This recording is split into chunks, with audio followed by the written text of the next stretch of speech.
तो जय हिंद। चलिए सबसे महत्वपूर्ण टॉपिक को आज के इस वीडियो में कवर करेंगे और देखते हैं आज सूरदास जी का जीवन परिचय जो 5 अंक का बोर्ड एग्जाम में आता है और very important for board exam 2024, ठीक है 25, ठीक है। सब्जेक्ट हिंदी से कक्षा 10 से लिया गया और जीवन परिचय है और सूरदास जी का जीवन परिचय है। 5 अंक पक्का हो जाएगा इस वीडियो में, ठीक है। तो एग्जाम 2024 के लिए बहुत ही इंपॉर्टेंट है। देखिए यहाँ पर वेरी इंपॉर्टेंट क्वेश्चन भी लिख सकते हैं आप लोग, क्वेश्चन, ठीक है। आप मतलब हम लिखना नहीं कुछ प्रॉब्लम है, ठीक है। तो यहाँ पर सब्जेक्ट साइंस है तो इतना हो गया। और आप जानते ही होंगे कि सूरदास, तुलसीदास और महादेवी वर्मा का जीवन परिचय कितना होता है। तो बोर्ड एग्जाम में किस तरह क्वेश्चन आता है, तो बोर्ड एग्जाम में क्वेश्चन इस टाइप का आएगा कि निम्नलिखित में से किसी एक कवि पर अपना जीवन परिचय देते हुए उनकी प्रमुख रचनाओं का उल्लेख कीजिए, तो ठीक है। तो यहाँ पर हम 5 नंबर का वीडियो में पक्का कराने वाले हैं कि मतलब आप लोग समझ रहे होंगे कि हम इनकी रचनाओं के भी बारे में मतलब व्याख्या कर लेंगे, ठीक है। तो सबसे पहले आप शॉर्ट में भी लिख सकते हैं, ठीक है। यहाँ पर आप शॉर्ट में भी जीवन परिचय लिख सकते हैं, मतलब कि उससे मतलब नहीं होता है शॉर्ट में, ठीक है। शॉर्ट में लिख सकते हैं पर उससे मतलब नहीं होता है, कोई बात नहीं है, ठीक है। लॉन्ग में ही लिखिएगा, मतलब इस तरह लिखिएगा, ठीक है, दूसरे मॉडल से नहीं, ठीक है। तो यहाँ चलिए सूरदास जी का जन्म, मतलब यहाँ पर जीवन परिचय आप हेडिंग भी डाल सकते हैं, ठीक है। यहाँ पर जीवन परिचय हेडिंग डाल के उसके बाद लिखेंगे तो और अच्छा रहेगा। जीवन परिचय ऐसे हेडिंग डाल के लिखेंगे तो और अच्छा रहेगा, ठीक है, कोई बात नहीं है, ठीक है। चलिए, ठीक है। तो यहाँ पर सूरदास जी का जन्म सन 1478 ईस्वी में मथुरा से आगरा जाने वाली सड़क के किनारे स्थित रूनकता नामक ग्राम में हुआ था। तो सूरदास जी का जन्म कहाँ हुआ था, तो 1478 ईस्वी में मथुरा से आगरा जाने वाली सड़क के किनारे स्थित रूनकता नामक ग्राम में हुआ था। कुछ विद्वान इनका जन्म स्थान दिल्ली के निकट से ही ग्राम को मानते हैं, ठीक है, ग्राम में मानते हैं। तो इनके जन्म में मतभेद है यानी, ठीक है। तो एक लाइन आप बढ़ा के लिख सकते हैं कि इनके जन्म में मतभेद है, ठीक है, ठीक है। सी ग्राम में मानते हैं, ठीक है। सूरदास जी जन्मांध थे, इस विषय में विद्वानों में मतभेद है, ठीक है। और आप जन्म स्थान के बारे में भी मतभेद है, ठीक है। उन्होंने कृष्ण की बाल लीलाओं का, मानव स्वभाव का तथा प्रकृति का ऐसा सचित्र वर्णन किया है जो आंखें से प्रत्यक्ष देखे बिना संभव ही नहीं है, ठीक है।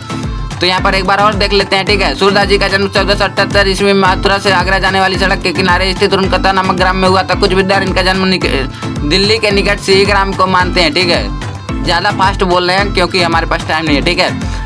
दिल्ली के निकट से ही ग्राम को मानते हैं। सूरदास जी जन्मांध थे, इस विषय में विद्वानों में मतभेद है। उन्होंने कृष्ण की बाल लीलाओं का तथा मानव स्वभाव का ऐसा सचित्र वर्णन किया है जो आंखों से प्रत्यक्ष देखे बिना संभव ही नहीं है। उन्होंने स्वयं को जन्मांध कहा है, ऐसा उन्होंने लाक्षणिक रूप से अथवा तथा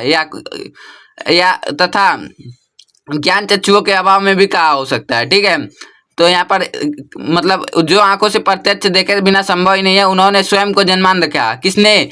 सूरदास जी ने स्वयं को जन्मांध कहा। उन्होंने ऐसा लाक्षणिक रूप से अथवा ज्ञान चक्षुओं के अभाव में भी कहा हो सकता है, ठीक है। इसके आगे हम देखते हैं, ठीक है। अभी यही नहीं खत्म होता है हमारा, बहुत है, रुको जरा सब्र करो, ठीक है। तो यहाँ पर देखिए सूरदास जी की रुचि बचपन से ही भगवत भक्ति के गायन में थी, मतलब भगवत भक्ति मतलब भगवान के भक्ति में के गायन मतलब प्रार्थना में थी। तो सूरदास जी की रुचि भगवान बचपन से ही भगवत भक्ति के गायन में थी।